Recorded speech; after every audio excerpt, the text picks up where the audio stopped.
պարոն Դանիելյան, այս իրողությունների համատեքստում այսօր ուշագրավ այսպես հայտարարություններ արեց Նիկոլ Փաշինյանը իր հերթական ճեպազրույցում նա շարունակեց հայ առաքելական եկեղեցու հոգևորականներին բարձրաստիճան մեղադրել տարբեր գործողությունների մեջ, նաև երկիրը հասարակությունը պառակտելու։ Դուք ինչպես եք պատկերացնում հանգուցալուծումը, եթե մեր 4 սրբազաններ այս պահին կալանավորված են, եթե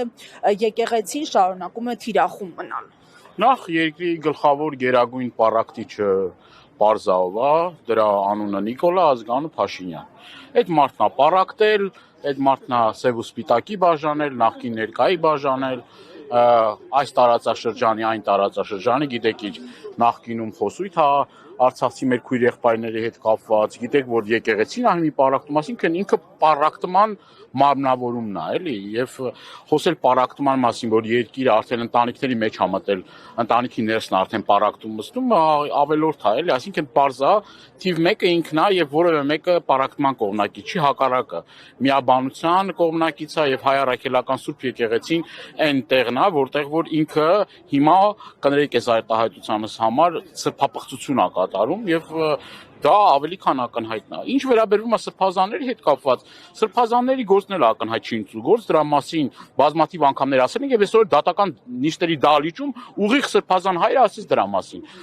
Այս ընթացքում լի ժամանակ կար այդ ամեն ինչը քննության առարկա դարձնելու, հետազոտություններ անցկացնելու, բոլոր այն կեղծ ձայնագրությունները, մոնտաժված ձայնագրությունները, այդ փաստաթղթերը մեկի ջեբը պլան գցելով, մեկի ջեբը հեղափոխության պլան գցելով, նենց չի էլի, որ իրենք վաղը միսօր պատասխանատվությունից խուսափելու են։ Բոլոր այն մարդիկ կրկնում են, բոլոր են իրավապահ համակարգի ներկայացուցիչները, որոնք մասը կկազմեն այս կեղծիքի եւ հակաօրինական եւ ապօրինի գործընթացի, այդ մարդիկ ամենախիստ պատժեն ենթարկվելու օրենքի ամբողջ խստությամբ։ Ժամանակը գալու է եւ այդ մարդիկ պիտի գիտակցեն, որ օրենքից դուրս որևէ գործողություն անելու իրավունք չունեն։ Եվ այդ առումով նաեւ Սրբազանը ասեց, մենք էլ ազգային ժողովում փաստում ենք եւ վկայում ենք, որ եղել է նման պնդումներ, իրենք խոստացել են այդ ամեն ինչը անեն, բայց չեն արել, որովհետև ձեռ չի տալիս, որովհետև գիտեն, որ այս ամեն ինչը կեղծիք է եւ սուտ է, եւ այս արշավները սրբազանները ինչու են անազատության մեջ, ինչու են կալանքի տակ։ Մի պարզ պատճառով, որովհետև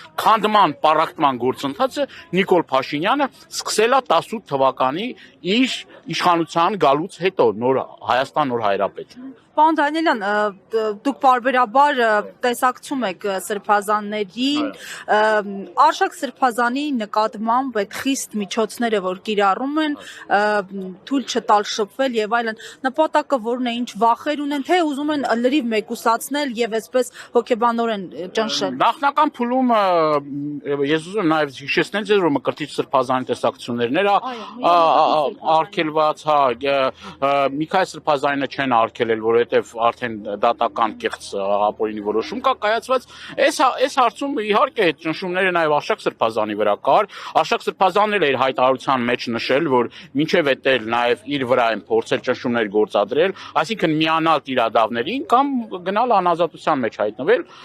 եւ Արշակ Սրբազանը ընտրել է ճիշտ ուղին, չի համաձայնվել եւ իր տեսակը հենց փաստում է նրա մասին, որ ինքը համագործակցության չի գնացել եւ տիրադավերի եւ սրբապիղծների, ասենք այդ առաջարկը մերժել է եւ դրա համար հայտնվել անազատության մեջ։ Այն մյուս բոլոր սրբազանները, որոնք որ տարբեր ըստ օդում կախված տեղեկությունների տարբեր գործերով անցնում են, օրինակ հարց չի առաջանում, թե որոշ սրբազաններ, որոնց որ ժամանակի Նիկոլ Փաշինյանն ասում էր, չգիտեմ, այս կամ այն գործերով են առնչվում, չգիտեմ, տարբեր կոռուպցիոն սկանդալների եւ այլ։ Հիմա գնացել է թղթի վրա գրել է Նիկոլ Փաշինյան վարչապետ, իրանց էլ կանգնեցրել է, տակը ստորագրել է տալիս։ Բոլորի համար մենք բաց ենք, բոլոր մեղավորների համար։ Այսինքն ինչի Արշակավանն է ստեղծում, էլի, այսինքն Արշակավան քաղաք ստեղծի, իրան բանան, էլի, այսինքն բոլոր այն մարդիկ, որոնք որ օրենքի խնդիր ունեն, որոնք բարոյականության հետ խնդիր ունեն, գալիս են Նիկոլ Փաշինյանի մոտ եւ Նիկոլ Փաշինյանը նորոգում է, ասենք բանը անում, ինքը մեղքերի թողություն է տալիս, ինքն է, էլի, արդեն այդ պարտականությունները ստանձնել է, այդ մեղքերի թողությունը երևի իր լիազորությունների տիրույթում է, էլի, եւ դրա մասին ակնհայտ են խոսում։ Ասում խնդիր չկա, ով ինչ գործով անցել է, ով ինչ խնդիր է ունեցել, ով ինչ պրոբլեմ է ունեցել, թե բարոյական ինքը նորոգում է, ինքը նորոգիչն է, էլի։ ինքը նորոգիչն է եւ նորոգում է եւ խնդիր չկա, խնդրեմ չկա։ Եթե այդ պարզա չէ սկզբունքը որն է, սկզբունքը մեկն է։ Հավատարմության երթում ես տալիս Նիկոլ Փաշինյանին եւ ոչ մի գործ, ոչ մի խնդիր, ոչ մի խնդրեմ չես ունենում։ Բարենորոգվում ես եւ հանգիստ եւ խաղաղ կյանքով ես ապրում, բայց կրկնում եմ, նաեւ այս գործընթացը, որ տեղի է ունենում, սա նաեւ ես մի երկու օր առաջ եմ սրա մասին խոսել, տիրադավների տունը կռիվ է ընկել։ Իրենք իրեն մեջ ունեն խնդիրներ եւ դրանով էլ պայմանավորված Նիկոլ Փաշինյանը կանչել է կառավարական ամառանոց եւ չէ ոչ թե հաշտեցնի ցույց տա որ մենք հլա դեռ կանք եւ ձախողված փորձը եկեղեցու դեմ գրոհի ձախողված փորձը հիմա փորձում է որոշակի վարչական լծակներով բանով եւ այդ ուխտերն էլ է դրա մասին փաստում ամբողջ Հայաստանի վարչական ռեսուրսը ներդնել մարդկանց գործից ազատելով սպառնալ դրա մասին բազմաթիվ